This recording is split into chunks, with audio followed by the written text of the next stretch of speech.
Usted vaya comenzando, doctor. Ahora sí que los que estamos, somos los que estamos y estamos los que somos. Ok. Bueno, pues vamos a ver cáncer de páncreas. Los datos importantes que debemos de saber es sobre epidemiología, características clínicas, estudios, tratamiento y pronóstico. Algo muy importante que deben de saber es que el cáncer de páncreas es uno de los peores pronósticos en cuanto a cáncer en los pacientes. Por lo menos la sobrevida global en nuestros pacientes que tienen estado clínico 4 es menos de un año. Y de hecho todo lo que está a nivel de la vía hepática es todo cáncer que se encuentra en este lado, incluyendo el carcinoma hepatocelular, lo de la vesícula, la vía biliar y páncreas, así como duodeno, también es súper mal pronóstico en estos pacientes. La mortalidad es alta, por lo general se detecta ya cuando están en etapas avanzadas y el problema de estos tumores es que no responden mucho tiempo al tratamiento. De hecho, se consideran como resistentes a la quimioterapia y radioterapia debido a que tienen recurrencias a corto tiempo. La incidencia mundial pues es de 1 a 10 casos por cada 100,000 personas y más de 200,000 personas con cáncer de páncreas van a morir al año. Y esta, por ejemplo, es baja en la India, en África y sureste de Asia, pero se cree que ahí es bajo por la falta de apego a los estándares de seguimiento y diagnóstico en estos pacientes que llegan con ictericia, por ejemplo. Y es alta en países en desarrollo como en Europa, en América, principalmente. Algo muy importante es que va a ser más frecuente en hombres, más del 50%, y es dentro de los 60 a 80 años de edad. Y si vemos principalmente esto, en hombres podemos ocupar el cuarto lugar en mortalidad y en mujer también en principalmente hasta un 7% de 21,450 casos. Y si se dan cuenta en mujeres, 20,330 casos. Es decir, es más en hombres que en mujeres, pero pues la incidencia sí es alta. De hecho, es dentro de uno de los tumores más mortales, a pesar de que la incidencia es baja. Ahora, en cuanto a epidemiología, vemos que si lo ubicamos con todos los otros cánceres, pues el cáncer de páncreas va a ocupar en un 4,5% y va después de todos los que ya hemos visto, de pulmón, colorectal, hígado, mama, incluso de esófago. Pero pues ocupa como el top 10 en cuanto a mortalidad en estos pacientes. Y si nos vamos a los países, lo que decíamos es que esto depende también de qué tanto se puede estar reportando este tipo de neoplasia. Vemos que en Europa, que es donde la frecuencia es más incrementada, tanto en los hombres como en mujeres, vemos que incluso los países africanos son los que van a tener el menor reporte en esta situación. Ahora, que el 80% de los casos van a ser entre los 60 y 80 años, como les había comentado, y la relación entre hombres y mujeres va a ser de 3 a 1. Sin embargo, se ha visto que es 2 veces más frecuente en la raza negra que en el resto de la población.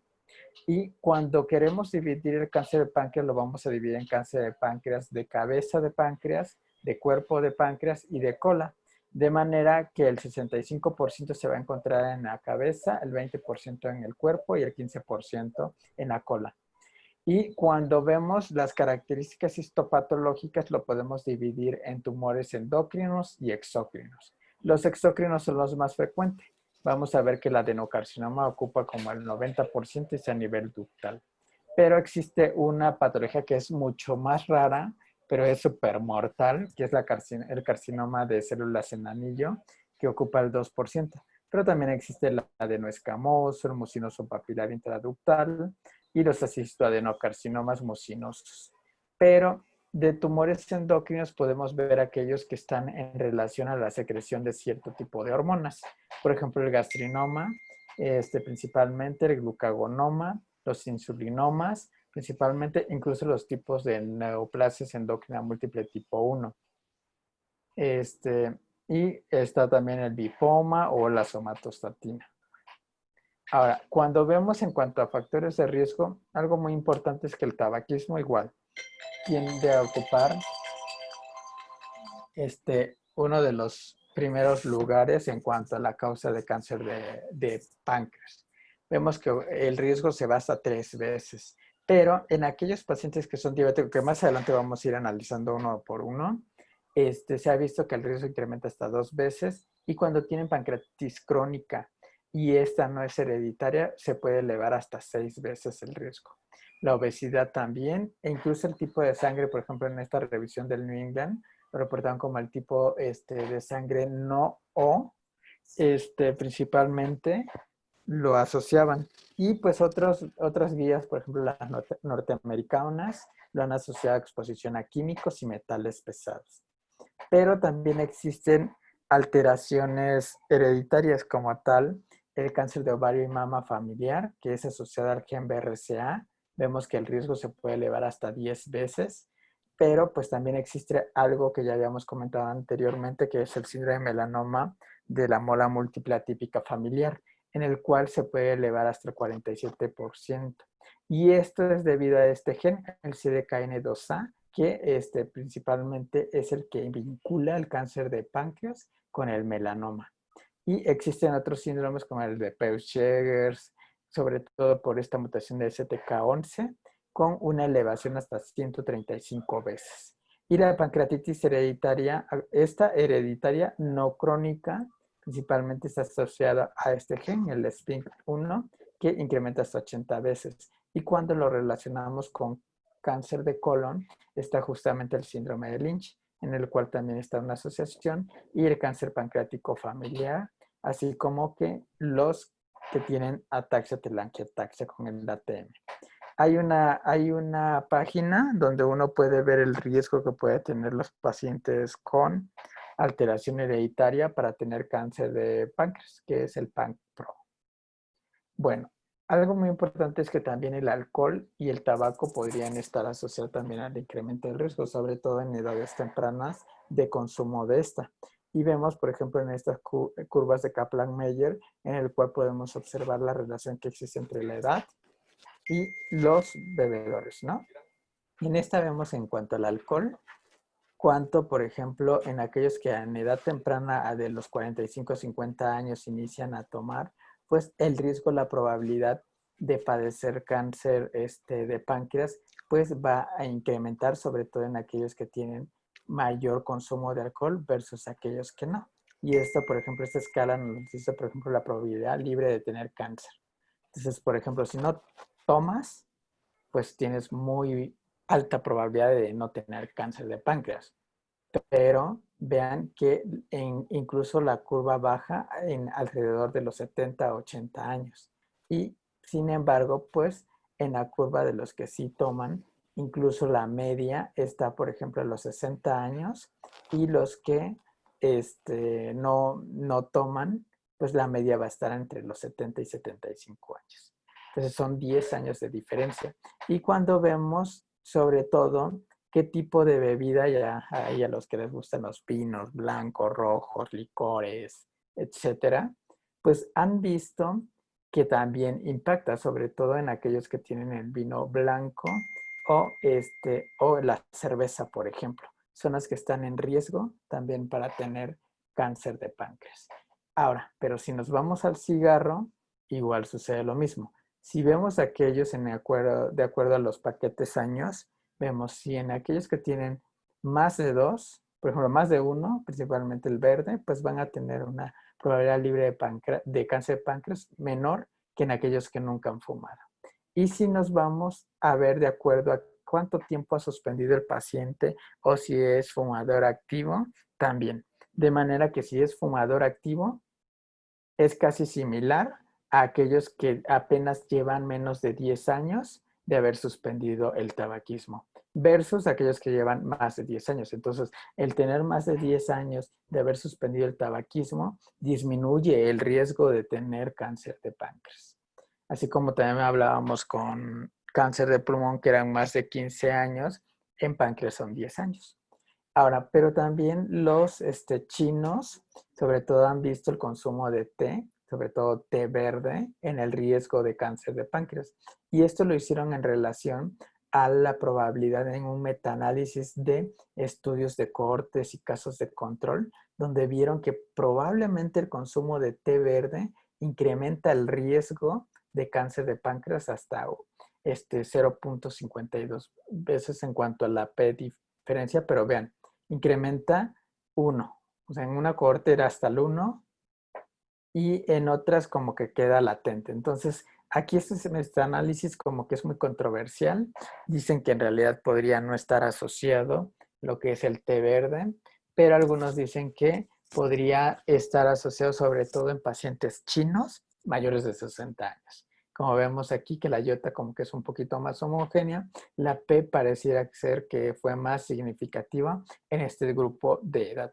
Entonces parece ser que eso nada más se podría traspolar a paciente china. Ahora, cuando hablamos de la hepatitis, hay algo también importante, la asociación entre la positividad del antígeno de superficie de virus de hepatitis B. Y en este metaanálisis también de 3 estudios, 2 de casos de control y 1 de cohorte, vieron que la asociación era incrementada el riesgo con una forma global de 1.5 veces para tener cáncer de páncreas en relación a la positividad del antígeno. Y sobre todo también aquellos pacientes con, con deficiencia de vitamina D, en el cual vieron que en este caso casos y controles de todo lo que es la clínica Mayo, la clínica de Yara, Ontario, Italia, lo que vieron es que pareciera que estuviera incrementado el riesgo de 1.13 veces. Pero pues este es ampliamente discutido porque hay muchos estudios que tocan la unidad y no son tan homogéneos como tal. Entonces, como tal, pues está controvertido lo de la vitamina D y el consumo de té verde. Pero cuando vemos índice de masa corporal, aquí es súper importante. Vemos que conforme incrementa la edad y incrementa el índice de masa corporal a obesidad, pues el riesgo también incrementa. Incluso aquí, vean, en aquellos pacientes la supervivencia en aquellos que son obesos es menor que en aquellos que tienen un peso normal. Entonces eso también impacta en los desenlaces de los pacientes que tienen cáncer de páncreas. Y la diabetes, por ejemplo, está relacionada de que incrementa hasta 1.75 veces, pero hay algo muy importante que se debe de analizar. Vean, en aquellos pacientes que son diabéticos y que tienen de tratamiento una sulfonilurea, el riesgo de incrementar, por ejemplo, para cáncer de páncreas va a estar dependiendo de cada estadística que tenga, pero pareciera que incrementa hasta 1.70 veces. Es decir, pues es poco en relación a lo que había y cuando vemos en relación a la insulina, también incrementa hasta 1.58 veces. Pero ¿qué pasa?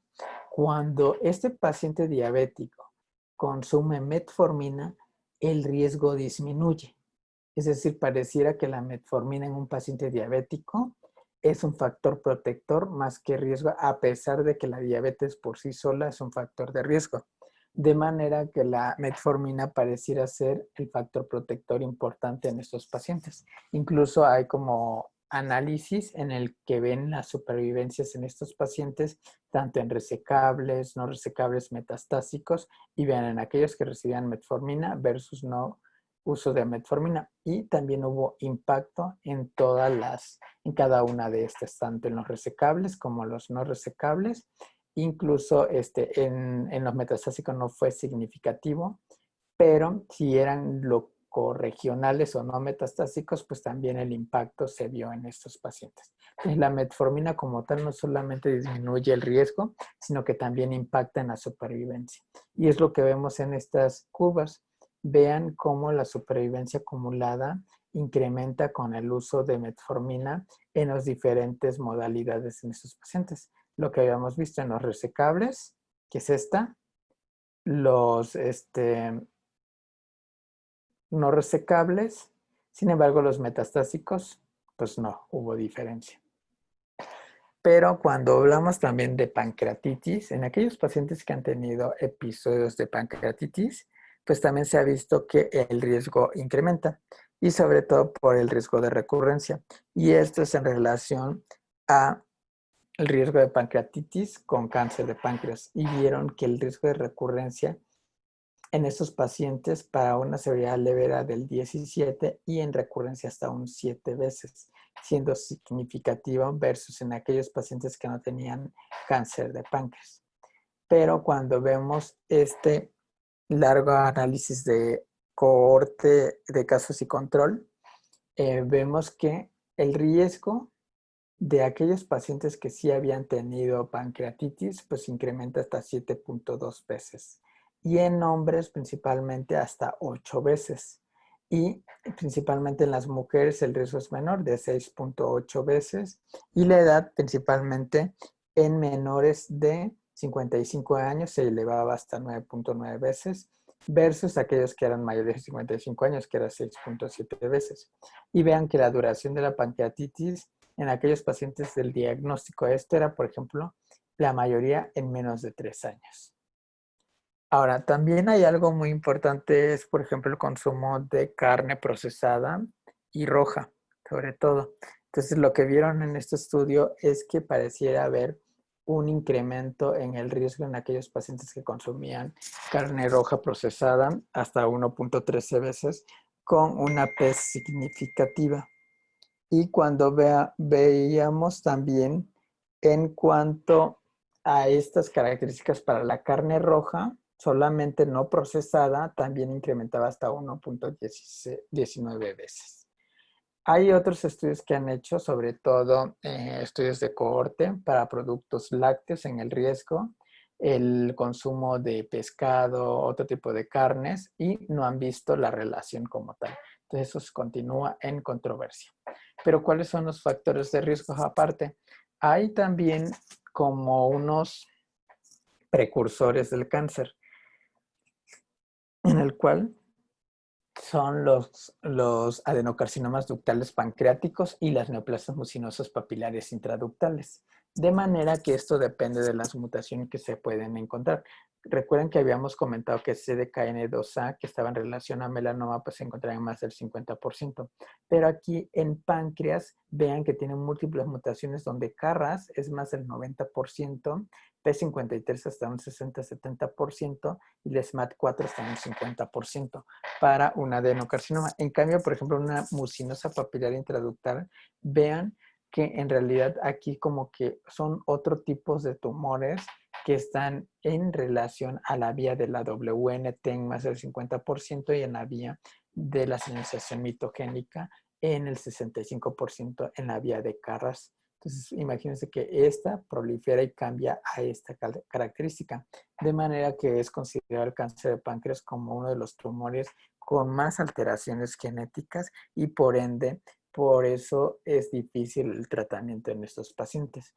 Y el microambiente de la adenocarcinoma pues se caracteriza porque principalmente hay abundante deposición de matriz extracelular, baja densidad en los vasos, y esta baja densidad en realidad está en condición hipoxia y baja disponibilidad de nutrientes, pero también los fibroblastos asociados a cáncer, lo que van a condicionar señales inmunosupresoras y también alteraciones en las células inmunes que van a condicionar ausencia de la actividad inmune y de la inflamación, así como también alteración en la compresión de los vasos.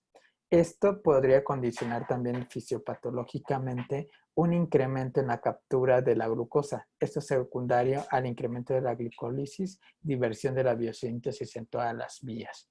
Sobre todo también el incremento de la glutamina. Esto condicionando, por ejemplo, alteración en la regulación del ciclo de redox, sobre todo en el NADPH.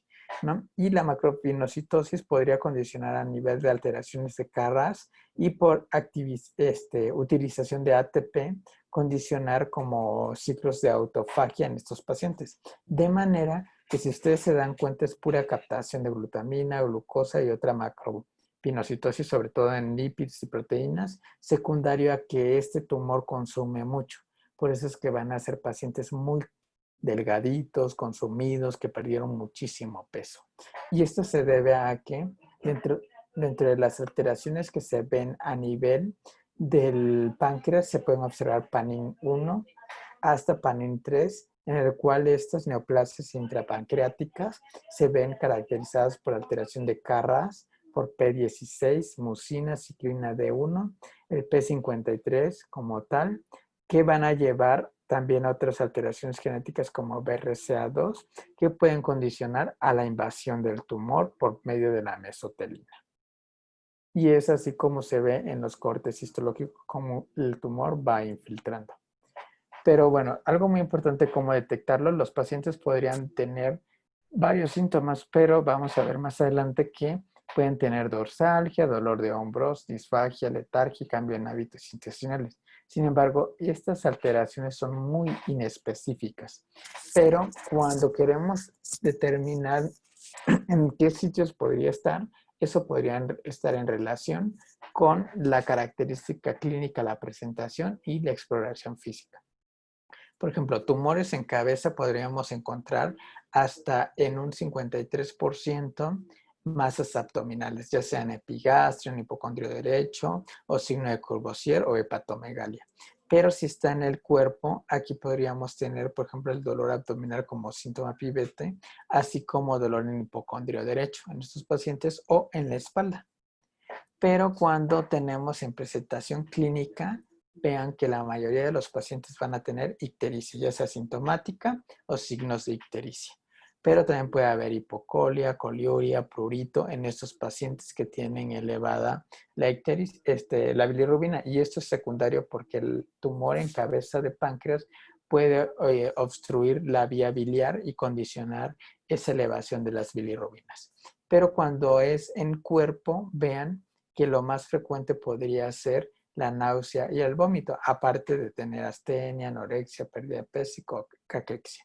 Pero vean en lo que es la cola del páncreas, el 100% va a tener síndrome constitutivo y la mayoría va a tener pérdida de peso. Y esto es porque prácticamente el tumor que se encuentra en esta parte es difícil de encontrarlo en etapa temprana, ya lo encuentra uno en etapa metastásica. Otros síntomas, cambios en el hábito intestinal, prurito, letargia, dorsalgia, que son esta incidencia que se pueden encontrar, la ictericia, diabetes de nuevo inicio, dispepsia, náusea, vómito, dolor abdominal y pérdida de peso. Son como los síntomas que algunos reportan como parte del estudio de síntomas de alarma.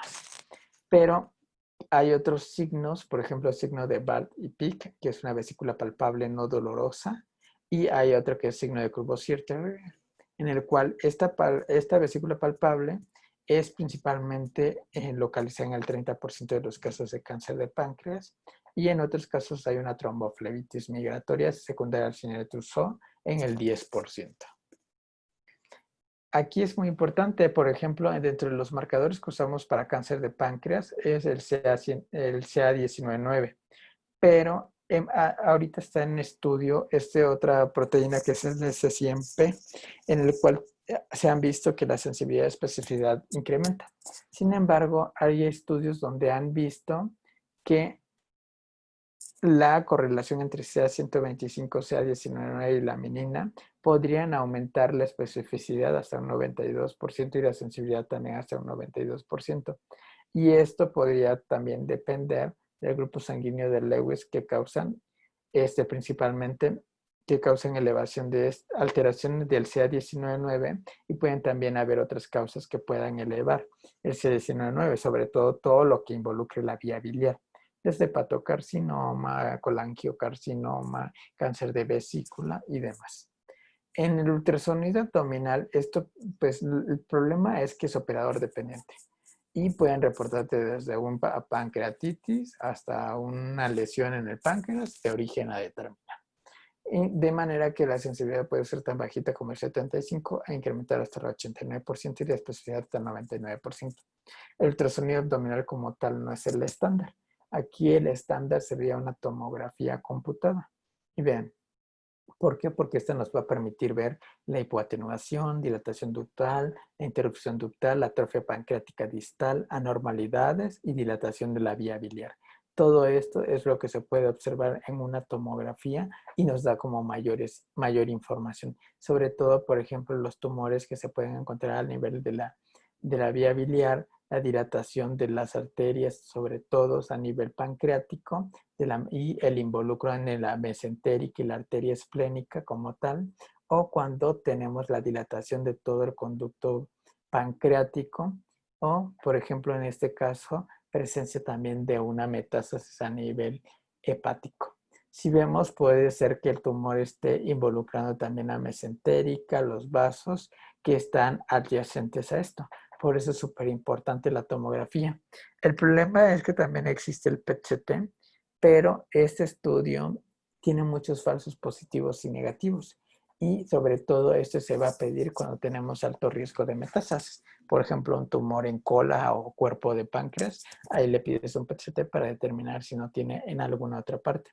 La resonancia magnética nos va a servir sobre todo para la vía biliar, como una colangioresonancia, sobre todo en aquellos pacientes que debutan con una coledocolitiasis o una obstrucción de la vía biliar. Y en ellos es importante hacerle un ultrasonido endoscópico para ver el páncreas, las características, e incluso este estudio se determina para la toma de biopsia en cáncer de páncreas. Algo muy importante es que si el paciente llega con ictericia y oclusión de la vía biliar, lo importante ahí es colocar un stent y drenar la vía biliar. Otros estudios está el cepillado de la vía biliar. Todo esto condicionar una BAF, ya sea por ultrasonido guiado, TAC guiado o un ultrasonido. Uno es un ultrasonido endoscópico, que es el que se prefiere. Los otros dos son poco preferidos debido a la accesibilidad del estudio y la sensibilidad. Los estudios para estratificación tenemos un TAC de abdomen con cortes finos, radiografía o TAC de tórax, ultrasonido endoscópico y laparoscopía. De manera que el cáncer de páncreas lo vamos a dividir, por ejemplo, con una T. Esto es súper fácil porque los T1 son menos de 2 centímetros. Y eso lo divido en A, B y C. Y el A es menos de 0.5, el B 1.5 a 1 centímetros y C 1 a 2 centímetros. Y cuando vemos T3, en estos pacientes, T2 son de 2 a 4 centímetros y T3 mayores de 4 centímetros. Y en T4, por ejemplo, aquí estamos por estadio 2A, pero cuando estos B, en estos pacientes van a tener ya involucro de ganglios regionales, sobre todo T1 y T3, pero cuando son 3 ya son T4. Los T4 son los que van a estar involucrando el eje celíaco, la arteria mesentérica superior y arteria hepática, principalmente, o que son ganglios metastásicos, más de 4 ganglios involucrados, y el estadio 4 ya cuando hay metástasis a pulmón, hígado, cavidad abdominal, ¿no? Entonces, hay screening, por ejemplo, hay un consorcio internacional en el cual ve el riesgo de incremento para cáncer de páncreas familiar. Y esto es que dicen que debería de ser, por ejemplo, la meta sería para la detección temprana y tratamiento de carcinoma resecable, neoplasia intraepitelial y la neoplasia mucinosa papilar intraductales. Y esto es para detectarlo como en etapa temprana. Sin embargo, estas, por ejemplo, podemos encontrar neoplasia mucinosa papilar intraductal con displasia de alto grado, o se pueden detectar, por ejemplo, al inicio cáncer invasivo, en el seguimiento, ya sea T1 o mayor de T1 con márgenes negativos en la línea de base. Sin embargo, esto no impactaría en la supervivencia en los pacientes. Los que sí es que lo que sugieren es que podríamos ver en aquellos pacientes que tienen más de 3 familiares afectados o 2 familiares detectados con cáncer de páncreas, o incluso en aquellos que tienen más de 2 parientes sanguíneos afectados con cáncer de páncreas, o si tienen algún tipo de este tipo de síndromes o de estas mutaciones, BRCA2, PALB o P16. El screening sugieren algunos ultrasonido endoscópico, resonancia magnética, colangioreso, TAC, ecografía o CEPRE. Sin embargo, pues todo esto es costo-beneficio. ¿Cómo hacer? Pues lo que dicen es que si es una lesión quística, no requiere CEPRE y se debe seguir en 6 a 12 meses. Si es una lesión sólida, se debe hacer un TAC y la CEPRE no debe realizarse y seguir en 3 meses. Pero si es nueva lesión sólida, se debe repetir después de 3 meses. Pero si hay una estenosis del conducto pancreático principal, hay que hacer principalmente la CEPRE y de ahí dilatarlo y vigilarlo en 3 meses. De manera que el tratamiento de cáncer de páncreas lo dividimos en cáncer pancreático metastásico y cáncer de páncreas local, en el cual lo tenemos como resecable, borderline y localmente avanzado. Si vemos, metastático solamente requiere tratamiento sistémico, pero si es resecable se va a la cirugía y después a tratamiento adyuvante. Pero si es localmente avanzado se puede recibir nada más quimioterapia. De manera que esto lo decidimos de acuerdo a qué tanto involucro tenga el tumor, a los vasos y a todo lo que está alrededor de él. Por ejemplo, si es una enfermedad metastásica, pues eso es quimioterapia.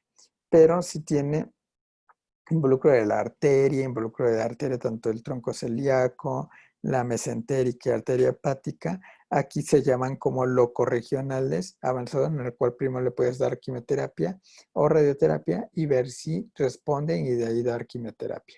En aquellos que podrían ofrecerse la cirugía es en aquellos que no hay involucro de la arteria o la vena hepática y mesentérica. De manera que la neoadyuvancia, las guías dicen que se debería de dar FOLFIRINOX o FOLFIRINOX modificado, seguido de quimioradioterapia o gemcitabina paclitaxel en estos pacientes. Y si se conociera la mutación, lo ideal sería gemcitabina más cisplatino en vez de gemcitabina paclitaxel. Pero cuando es resecable, lo importante es en aquellos pacientes que miden menos de 4 centímetros, que tienen nada más 1 a 3 ganglios, y estos pacientes se podrían ser considerados siempre y cuando no tengan involucro de las arterias como resecables. Y este tratamiento adyuvante que se podría dar en estos pacientes es de acuerdo a estos estudios, principalmente el SPAC 1 y 3, el CONCO, y el JASPAC, en el cual los tratamientos que se dan es fluoropirimidinas, quimioterapia con gemcitabina o fluoracilo y principalmente el S1 en los capanaces, donde veíamos que en esos pacientes la supervivencia se ha logrado hasta 23 meses en aquellos pacientes que se operaron. Incluso el SPAC 4 después vino con gemcitabina más capecitabina a dar como una disminución de la mortalidad del 18%. Al compararlo con gemcitabina, y vean la media supervivencia de 28 meses versus 25 meses. Pero posoperado. En localmente avanzado, vean que el tratamiento continúa igual en lo primero y en lo segundo. Entonces las guías pues continúan con la misma característica. Cuando hablamos de metastásico, el único estudio que ha impactado es el ACORD con FOLFIRINOX al compararlo con gemcitabina y vean la supervivencia que da 11.1 mes versus 6.8 meses. De ahí las demás terapias solamente están gemcitabina nab-paclitaxel de 8.5 meses en el estudio MPAC. Y cuando vemos también estas características, pues podemos observar que FOLFIRINOX es el tratamiento más de elección versus gemcitabina, en el cual solo gemcitabina puramente alcanza los 6 meses, ¿no? 6.8 meses. El tratamiento de enfermedad metastásica, pues lo importante aquí es valorar, 1, el estado funcional, 2, control del dolor, estén en vía biliar si tiene mucha ictericia y adecuado estado nutricional. Si tiene pobre calidad de vida, los pacientes pueden ir a cuidados paliativos o a veces se les puede dar gemcitabina. Dentro del control del dolor podríamos dar opioides, sobre todo la liberación transdérmica o prolongada. Acá ya en centros oncológicos se usa mucho esto, el bloqueo de plexo celíaco, porque sí da mucho dolor y es un abordaje percutáneo o puede ser también por ultrasonido endoscópico. Cuando es obstrucción biliar, lo que importa aquí es dejar un estén metálico, no un estén de plástico. O se puede hacer un bypass entérico biliar. Y si hay obstrucción gástrica, podríamos hacer una gastrostomía endoscópica percutáneo, gastroiunostomía laparoscópica en estos pacientes. Y si tuvieran insuficiencia exocrina pancreática, se indican enzimas pancreáticas hasta 75,000 unidades en el paso por comida o hasta 25 en las colaciones.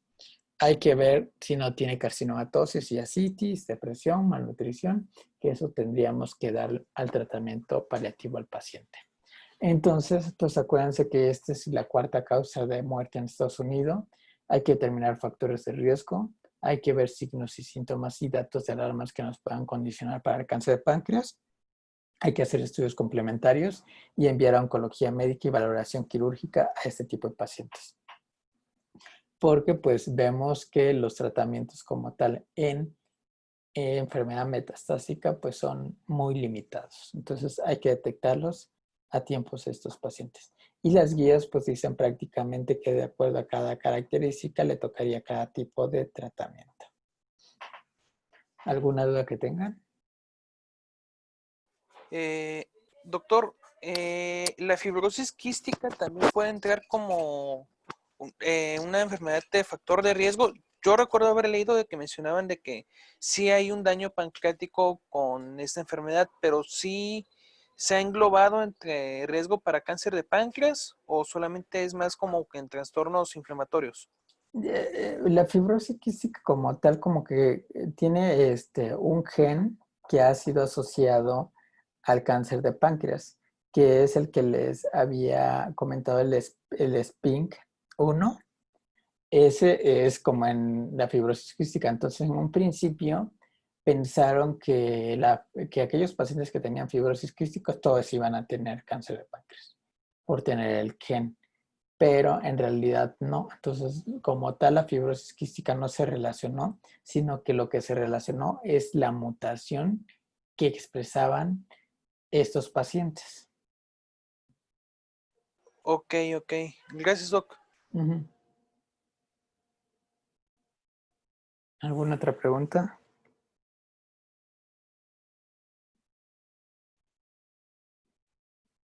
Es súper importante. Fíjense que como que es muy fácil. Fíjense que estos pacientes son como tipo de tuberculosos. Es que uno cuando va en la universidad se aprende el tuberculoso como muy flaco, tosedor, etcétera. Y dentro de los cánceres de sólidos, el cáncer de páncreas es súper aparatoso. Son pacientes que los van a ver delgaditos. Son los más delgaditos y consumidos que vean. Algo muy raro que sucede aquí en México es que como que no se está comportando a las edades que veíamos promedio, que eran como a los 60, 70, 80 años. Aquí en México, bueno, aquí en el centro oncológico donde yo estoy, las edades en las que se presentan son los 40, 50 años. Entonces, cada vez estamos viendo que el cáncer de páncreas se está presentando etapas muy, muy tempranas. Doctor, bueno, otra pregunta iba así respecto a eso. Eh, Cuidados paliativos hay, o sea, cómo entra? O sea, básicamente sé un poquito de lo que va la especialidad, pero de ellos, o sea, solamente entran para que el paciente ahora sí que deje de sufrir, o sea, o darle Sí, una mejor calidad de vida, o sea, sí, es en los que más se relacionan. sí, o Igual, sea, no es como para que el paciente muera, sino que cuidados paliativos el cuidado paliativo significa paliar los síntomas del paciente. Es decir, si el paciente refiere dolor, hablarle a cuidado paliativo para que le dé medicamento o tratamiento específico para el dolor, ¿no? Ya sea desde un bloqueo del plexo hasta que te gusta morfina, parches de buprenorfina. Entonces, todo eso lo ve paliativos. Le hablamos, por ejemplo, si el paciente tiene ictericia y tiene el tumor en la cabeza de páncreas, pero no es quirúrgico y le está causando mucha molestia, está muy amarillo, está descontrolado y está muy ictérico, en eso el cuidado paliativo sería liberar esa vía biliar para que el paciente no siga con todos esos síntomas del prurito, la ictericia, la colia, coliuria, etcétera, secundario a eso. Entonces, el cuidado paliativo ahí sería drenar la vía biliar, ¿no?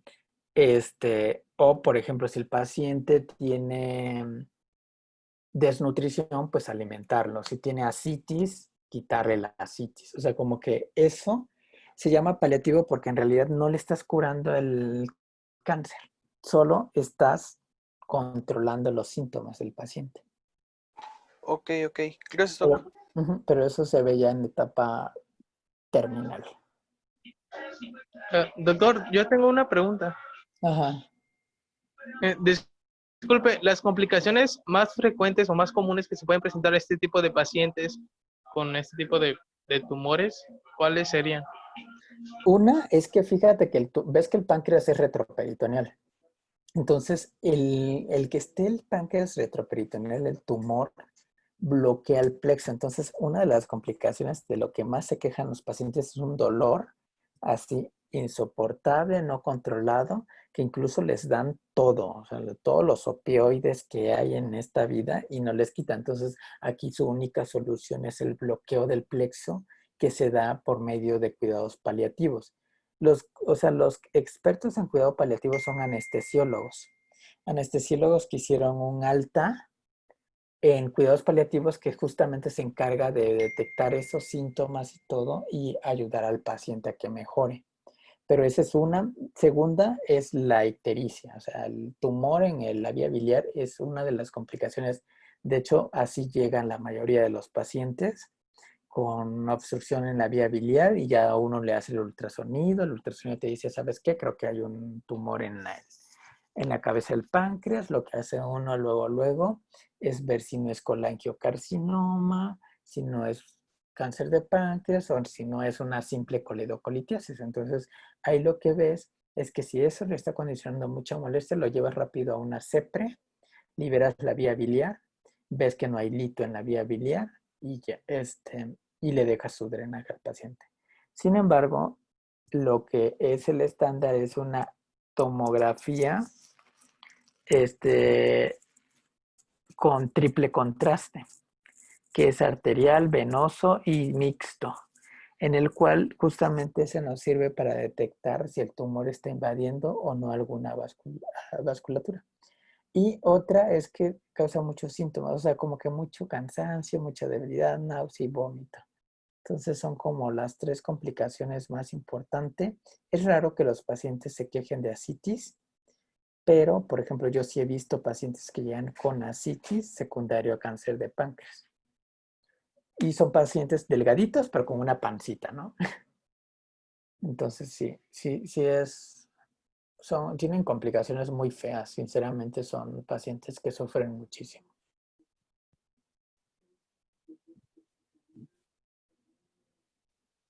Ok, doctor. Muchas gracias. Sí. ¿Alguien más?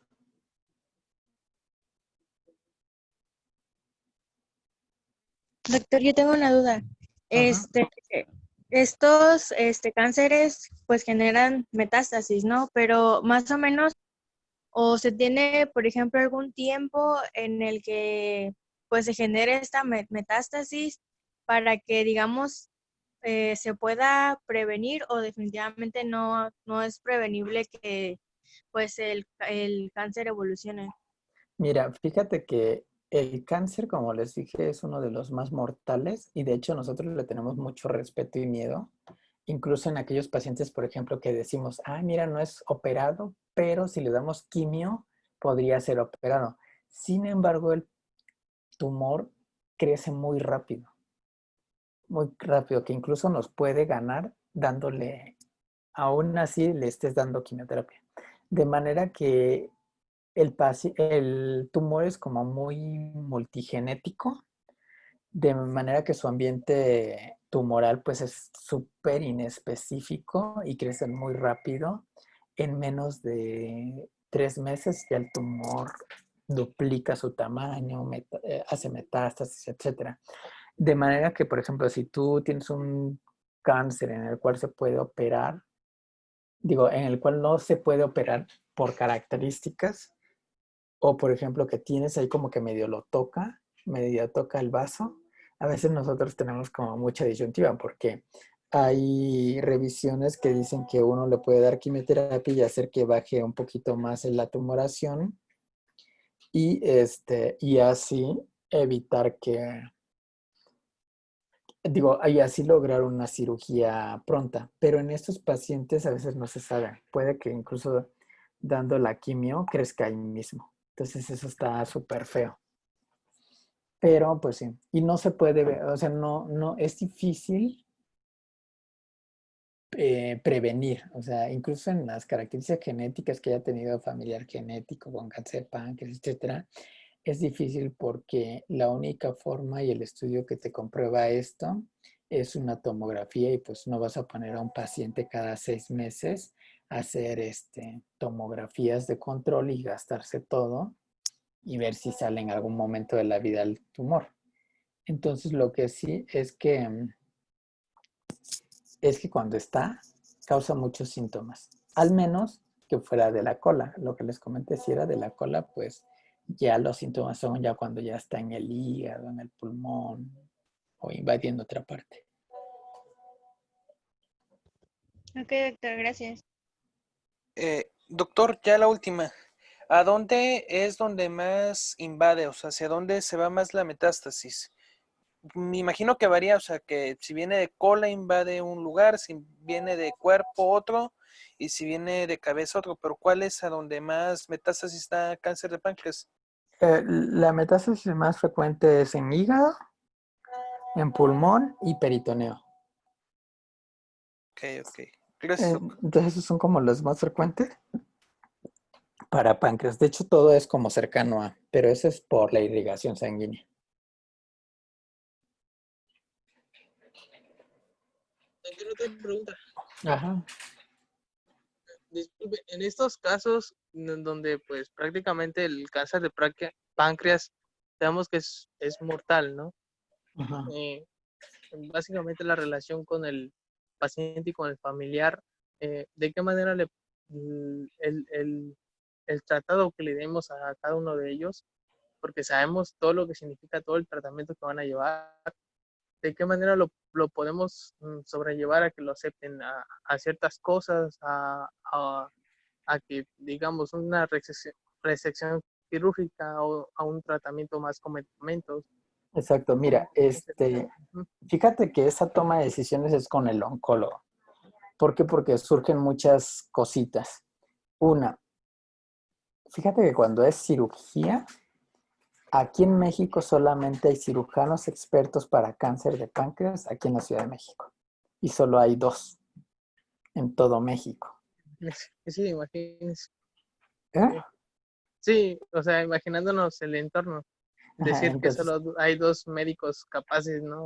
ajá, o sea, es una cirugía mega difícil.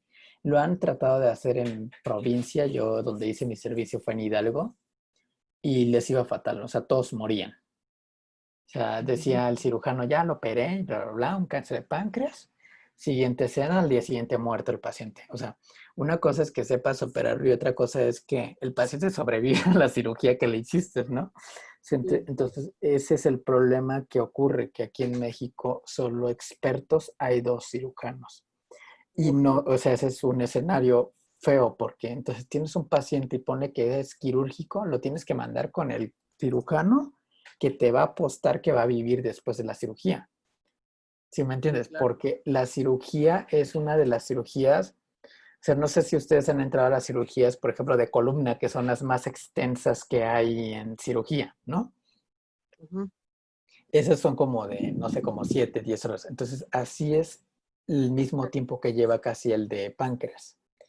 Ahora, tienes que tener un oncólogo quirúrgico súper experto porque como el tumor está súper cercano a todas las arterias mesentérica, la aorta, la vena porta, la vena hepática, todo, Sí, así es. entonces es un sangradero como no tienes idea. Entonces, pues se mueren los pacientes. Entonces, a los cirujanos se les muere, a todos. No hay uno que te diga que... y si vive el paciente es porque no le hizo bien la cirugía. Entonces, pues te quedas así de, pues mejor no lo hubiera metido, ¿no? Porque se Como, supone que en cáncer a lo que tú apuestas es que le quiten todo el cáncer, sino pues sí, como que, es loco. Ujú. ¿no? Entonces eso es súper importante, esa es una.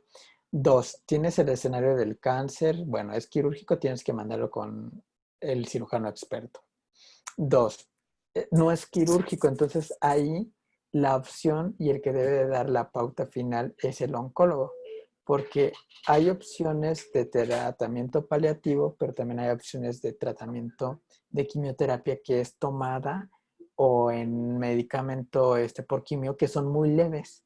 Entonces hay pacientes que te dicen, no, sí, doctor, yo creo que sí aguanto esta, ¿no? Y ya tú tienes que analizar todo su estado funcional. Para esto, pues tú ya corregiste todo lo que alteró al paciente. Desde las náuseas, los vómitos, la ictericia, la citis, todo, ¿no? Entonces ya te llega el paciente como que ya pimpeado de todo tu tratamiento sintomático y ya tú valoras como oncólogo, pero eso sí es una toma de decisión difícil porque el oncólogo es el que le debe de poner todos los escenarios, que al final de cuentas sabemos que el cáncer de páncreas no dura mucho, ¿no? Entonces Sí, son pacientes a los que el oncólogo les debe de decir que pues que su pronóstico no es malo, lo único, digo, es malo y lo único que le harías con el tratamiento, el que fuera, sería como prolongar un poquito su vida y darle una mejor calidad de vida, que eso sería nada más el único fin en cáncer de páncreas. Una vez, fíjate que me llegó, estaba yo en el piso y me llegó un residente de gastroenterología porque por lo general el gastroenterólogo es el que te avisa, te dice, oye, ¿qué quieres? Quiero una interconsulta para oncología porque tengo un cáncer de páncreas, sí, ¿no? Entonces, porque me llegó sí, así, sí, los gastros. ¿eh? No, sí, que los gastros, pues obviamente son los, A los los que les que llegan, derivan ¿no? para allá. Exacto, entonces les llegan a ellos, ya hablan y por ejemplo uno les dice, no, si es quirúrgico, metan la cirugía. Y ya aquí en el hospital donde estoy, pues está el experto en la cirugía. Lo metió, todo bien, salió el señor ya caminando al otro día, feliz, todo bien y todo el mundo feliz. Y ya llega el de gastro y me dice, oye, entonces ya se curó. Y ya pues obviamente tú le dices, pues no, a ver, una cosa es que le hayamos quitado el cáncer y otra cosa es que se haya curado del cáncer. El problema del cáncer de páncreas es que es difícil curarlo. Así tú lo quites, o sea, si tú lo quitas, lo único que estás asegurando es darle mucho más tiempo de vida al paciente. Que hay un estudio que salió que en estos pacientes que tú lo operas y le quitas todo el tumor, le vas a dar una vida promedio aproximadamente de 54.3 meses, que ya es muchísimo, ¿no? O sea, son que Sí, o cuatro sea, años. sí. Ujú. 4 años. A diferencia que el paciente no fuera operado y fuera metastásico, que le vas a dar una sobrevida de menos de 11 meses. Claro. Entonces, eso es lo que hace la diferencia. Sin embargo, eso no significa que el paciente no va a morir. E incluso en estos pacientes, el paciente muere por lo del cáncer. Sí. Porque existen otros cánceres que nosotros le decimos, no, señora, ni se preocupe, usted no va a morir por el cáncer, ¿no? O sea, usted va a morir por un infarto, por una diabetes, etcétera, pero no por el Ujú. cáncer. Entonces, son Por cositas COVID. por COVID, ¿no? Por influenza, etcétera. Pero son cositas, por ejemplo, y aquí en páncreas, pues está difícil, sobre todo ustedes como médico general, está difícil que vayan a dar ese tipo de noticias, porque a los familiares les surgen en ese momento 20,000 dudas, ¿no? Sí, sí, sí, Desde el es primordial. tratamiento, quién lo va a ver, quién es el experto y con quién voy, etcétera. Entonces, sí, eso es una tarea súper pesada para el oncólogo. A mí me han tocado muchísimos pacientes así. Les digo que actualmente, como aquí nosotros vemos pacientes internacionales, se ha visto que en los pacientes que vienen de Israel Ah, tienen su mecha. tienen el gen, por ejemplo, de BRCA y ellos son los más jóvenes. Y los estadounidenses que vemos nosotros, por ejemplo, tienen el de CDKN2A junto con los australianos que vienen. Ujú. Entonces, pero eso es porque el gen es lo que hace que tengan a edades tempranas el tumor. Pero, por ejemplo, como el cirujano interna, de los dos cirujanos que son buenos aquí, uno es reconocido a nivel internacional y es el mejor de todo América. Entonces, por eso es que vienen de todos los otros continentes a operarse acá. Claro. Pero, o sea, es valorar todos esos riesgos, o sea, desde tener tu Ujú. buen cirujano, tu buen oncólogo. Algo que yo sufrí de experiencia, por ejemplo, yo hice mi internado en el IMSS 36 de Cuatza Uf, y oiga, está bien. ahí los oncólogos así nefastos, yo la verdad recuerdo que o sea, la única consulta que entré con ellos fue así como que pura noticia así mala, así de, no, señora, usted no se preocupe, ya se va a morir de todos modos, ¿para qué se preocupa? O sea, como que no eran soluciones, ¿no? Era como así como que, güey, ¿por qué le estás diciendo a todo el mundo que se va a morir? ¿A poco no hay nada, no? Para que sobrelleve las noticias, ¿no? Exacto, pero es algo que tú como oncólogo debes de dar opciones. O sea, eso ya sabe el Claro. paciente. Si tiene cáncer, ya sabe que se va a morir. Pero tú lo que tienes que dar es opciones. Decir, mira, requiere esto, su opción es esto. Requiere cirugía, su opción es esta. Requiere cuidado paliativo, esta es su opción. O tiene esto. Así O sea, es. dar opciones, no dar como pues, la noticia. Ya sabemos que cáncer está muy estigmatizado y casi, casi cáncer es sinónimo a muerte, ¿no? Entonces, Sí, imagínense que un paciente que va con un médico, o sea, no va a escuchar que se va a morir. O sea, él va a escuchar qué opciones tiene para sobrevivir. Que eso claro. es lo que muchos no entienden porque a veces uno, por ejemplo, estudia oncología. O sea, a veces dicen, ¿por qué agarras tu oncología si eso es pura muerte, no?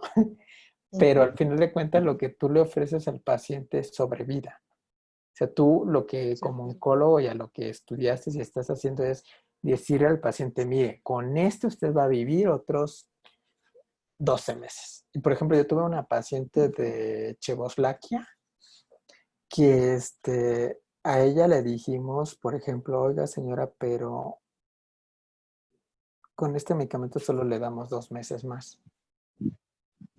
Y la paciente dijo, no importa, yo prefiero esos 2 meses de vida y terminar de hacer toda mi vida, compartir con mis familiares, etc. O sea, son cosas que a veces uno no lo entiende, porque si tú ves los estudios de páncreas, de repente, van a ver, voy a buscarles una torta, de repente, tú, o sea, decimos nosotros, ay, este estudio salió súper padre, salió súper positivo, los pacientes se beneficiaron, y luego te preguntan, ¿y cuánto fue? No, pues este era 7 meses versus 8 meses, ¿no?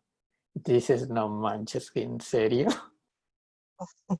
O sea, son cositas que dices, bueno, pero el paciente prefiere, aquí por ejemplo en este estudio, no sé si lo vean, en este estudio, de hecho yo estaba todavía en medicina interna en el 2017 cuando salió y fue la panacea para los oncólogos.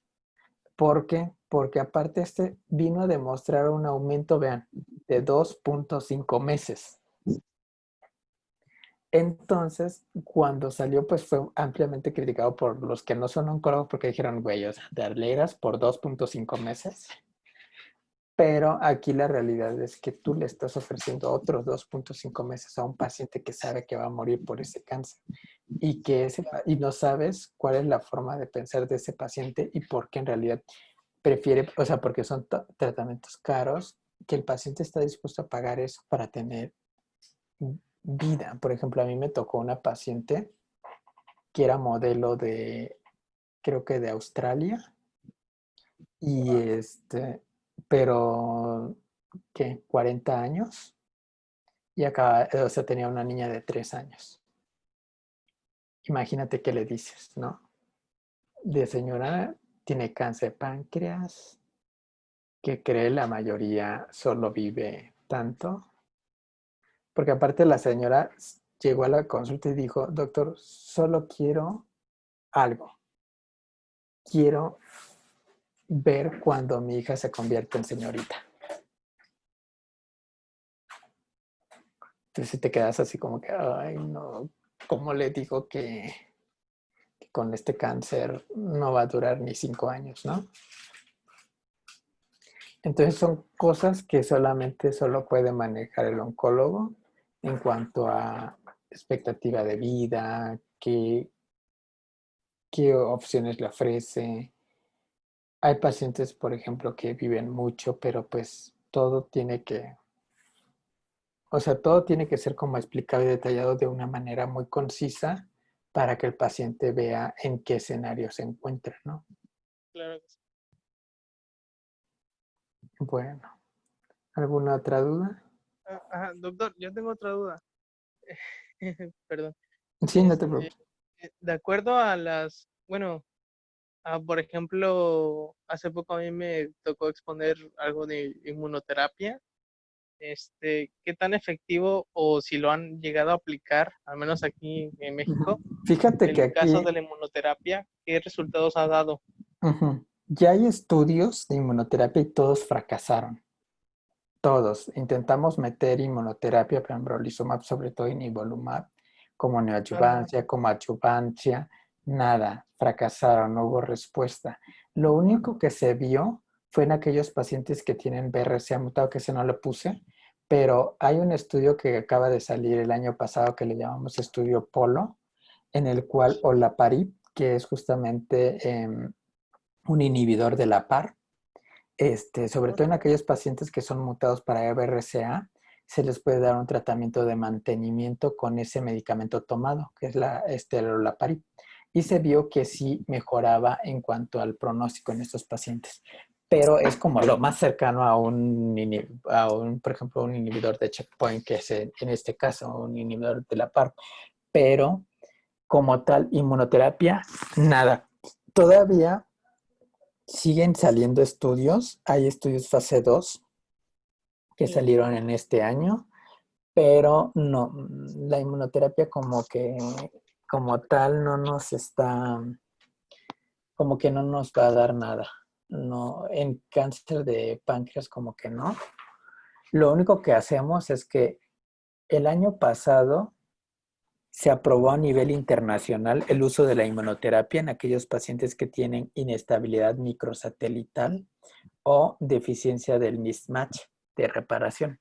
Entonces, cuando ves un cáncer como este, y así súper mortal, lo que hacemos es pedir a Estados Unidos algo que se llama secuencia de nueva generación, en el cual en esa nos arroja si el paciente tiene esas mutaciones.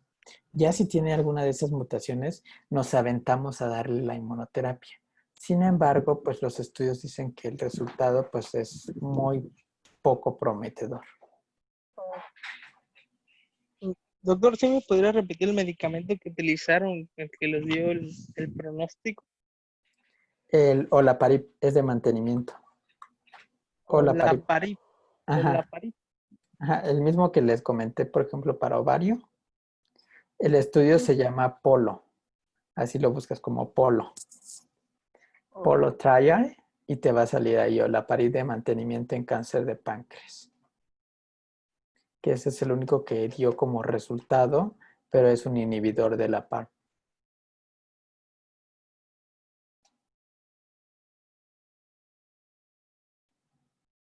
¿Qué más? Y, por ejemplo, doctor, ¿hay algunos genes involucrados más en cuanto al cáncer de páncreas? Ah, no sé, al efecto de citoquinas, al efecto de, de puntos de control inmunológicos en cuanto a eso. No, o ¿Hay sea, algo más? no, es que lo que les comenté, los genes que están asociados son más de vías de señalización de Carras, P16, P53, Un poquito más común. pero, ajá, los más comunes. Y cuando son genéticos, pues BRCA, el CDKN2A, el SPIC, ¿no? El ATM, que sea ataxia, pero esos son como los asociados a genéticamente.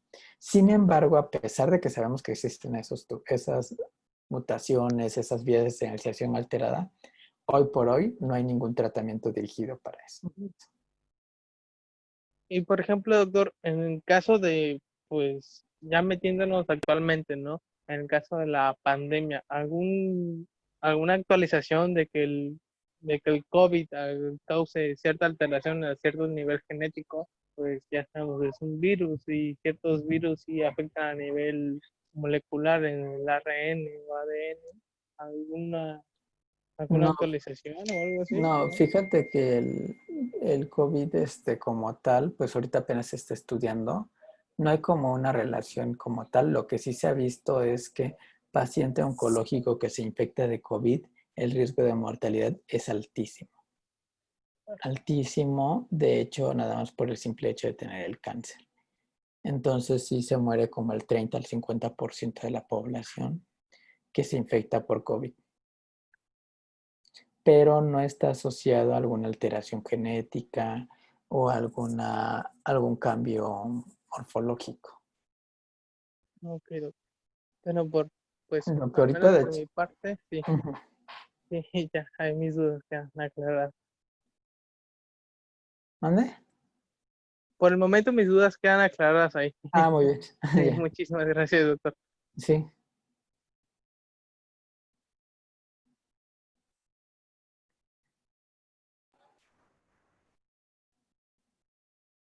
Yo creo que ya todos, ¿no? Pues Parece espero que que ya, Doc. Muchas yo creo, gracias. nos vemos el viernes. ¿El viernes qué voy a estar haciendo? Ah, bueno, sí, el viernes. Nos ponemos de acuerdo y ¿qué seguiría? Próstata, ¿no? Sí, doctor. Creo. Pero sí, al parecer próstata. Porque también creo que había otra. ¿Cuál faltaba? ¿Ovario? No. Ovario ya la vimos. Pero Cervicouterino, ¿no? próstata, doctor. Ujú. ¿Cuándo terminan ustedes sus clases? De este viernes en 8 días. Ya. Pues sí estaría bien ver próstata. Ya nos quedan creo que 2 temas, ¿no? Linfomas Ajá. y creo que el otro es hepático, carcinomas hepáticos. Ahorita le Ajá. confirmo bien. Serían los dos que faltan. Ok, va. Bueno, Gracias, doctor. Que tengan cada bonita tarde. sale. Buena tarde a todos. Muchas gracias, doctora. Hasta luego.